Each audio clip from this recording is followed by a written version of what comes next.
Probiotiká pri liečbe parodontitídy. Pozorujeme sľubné výsledky. Nové analýzy potvrdzujú, že probiotiká dokážu zlepšiť stav ďasien a znížiť množstvo škodlivých baktérií, najmä ak sa použijú ako doplnok k profesionálnemu čisteniu zubov. Kedy najviac pomáhajú? Najlepší efekt bol pozorovaný pri hlbokých parodontálnych váčkoch nad 3 mm a pri užívaní konkrétnych kmeňov, napríklad Lactobacillus reuteri počas dlhšieho obdobia. Oficiálny postoj.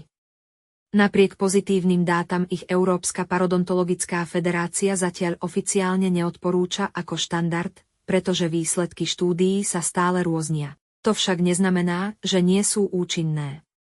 Budúcnosť, výskum smeruje k liečbe na mieru. Aktuálne platí, že probiotiká sú výborným pomocníkom, ale nenahrádzajú mechanickú liečbu u zubného lekára, parodontológa.